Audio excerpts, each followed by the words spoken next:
Haleluya. Sekarang baca dulu Ibrani 12. Ibrani 12 ayat 1 dan 2 supaya tetap beriman. Kita baca lagi kuat-kuat. 1, 2, 3.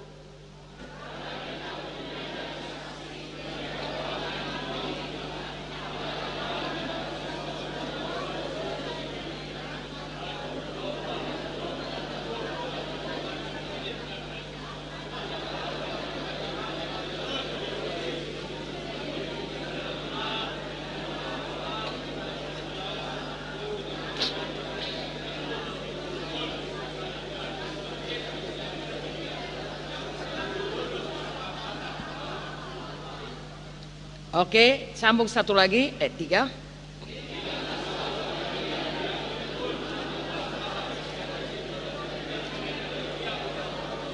Ini cerita mengenai kita dan mengenai Tuhan Yesus. Betul? Jadi saya dan saudara punya perlombaan masing-masing. Ya, dan perlombaan kita karena kita ini bukan begitu lahir baru langsung mati. Ya, perlombaan kita itu sesudah lahir baru masih panjang umur. Tadinya sakitan menjadi sembuh. Lalu kita jadi panjang umur. Jadi perlombaan kita kayak maraton. Lari lama. Ya, kalau selamat umur 20 masih ada 50 tahun, 60 tahun. Kalau selamat umur 40 masih ada separuh lagi jalan. Apalagi kalau lahir baru dari sejak lahir. Seumur hidup maraton. Ada perlombaan masing-masing. Karena ada bagian masing-masing. Kalau jadi hidung, jadilah hidung. Kalau jadi tangan, jadilah tangan. Kalau kaki, jadilah kaki.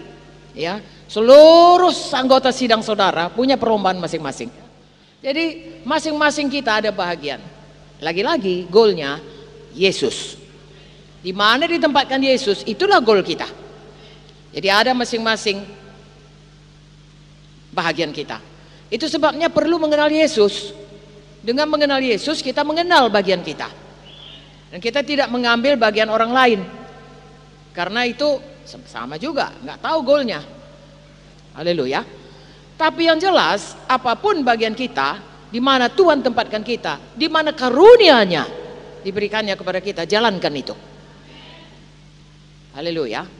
Saya tidak bertanggung jawab kepada saudara, saudara tidak bertanggung jawab kepada saya secara organisasi. Oke, itu nolong saudara. Tapi yang sesungguh-sungguhnya we are accountable, kita bertanggung jawab kepada Tuhan Yesus. Jalankan itu semuanya, saudaraku. Ada perlombaan kita, sungguh-sungguh kerjakan keselamatan kita, sungguh-sungguh goal apa yang disuruh Tuhan. Enggak usah kompromi, enggak usah dengar apa kata orang kalau tidak seturut firman, tidak seturut Roh Kudus, ya, tidak seturut dengan hati nurani. Nah, kita baca 1 Timotius, kalau mengikut Tuhan ujungnya hati nurani ini lapang. Ya, hidup ini kudus. Ya, iman itu tetap teguh. Nah, jadi ada perlombaan kita. Dalam perlombaan itu tentu ada yang bisa seperti tadi mengalihkan, bahkan menjerat, bahkan membebani. Maka dikatakan di sini, marilah kita menanggalkan semua beban, semua dosa yang begitu merintangi kita, berlomba dengan tekun. Perlombaan diwajibkan. Ya, ada hal-hal yang sebenarnya tidak perlu kita bebani, kita bebani. Orang-orang Indonesia ada pepatahnya, tak beban batu digalas. Ya, taknya perlu itu beban itu, tapi digalasnya, diangkatnya. Kita pun kalau memang itu bukan kerjaan kita, itu ada yang lain. Enggaknya perlu saudara hadir itu. Saudara lebih perlu Kisah 6 ayat 4, yaitu apa? Duduk, doa, firman, doa, firman. Ya, buang semuanya. Apalagi kalau dosa. Dosa ya janganlah saudaraku. Karena itu akan menarik saudara keluar dari jalan Tuhan. Jadi tanggalkan semua beban, apalagi dosa. Berlomba seperti yang kita katakan dalam Filipi 3 14 tadi. Haleluya. Ayat 2. Ayat 2, bagaimana kita berlombanya? Siapa tahu? Bagus. Ya. Kita melakukannya dengan mata tertuju kepada Yesus.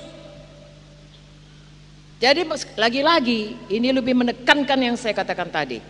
Apakah goal kita? Mata tertuju kepada Yesus.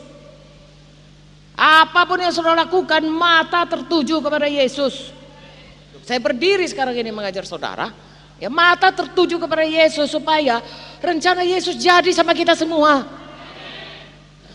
Apapun perlombaan kita, hidup kita, tiap saat, tiap hari, mata tertuju kepada Yesus.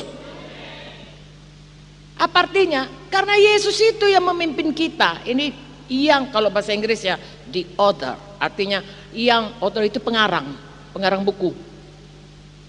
Ya, yang menimbulkan, yang memulai iman di dalam kita. Tanpa iman kan kita nggak selamat. Dialah yang memberikan iman kepada kita melalui firman-Nya, melalui Roh Kudus-Nya, sehingga percaya kita Yesus itu satu-satunya jalan. Tidak ada penebus kecuali Yesus. Dia memulai dengan iman dan memimpin tiap hari, saudaraku, supaya kita tetap beriman kepadanya. Roh Kudus-Nya bekerja, firman-Nya bekerja. Saudaraku, keadaan-keadaan yang datang kepada kita diatur Tuhan semuanya. Tidak ada satu pun yang kebetulan, rambut jatuh satu pun Tuhan tahu. Sehingga kita berjalan terus dalam iman sampai kepada kesempurnaan iman. Sebenarnya selama di dunia ini tidak akan ada yang sempurna. Di sorga disempurnakan Tuhan.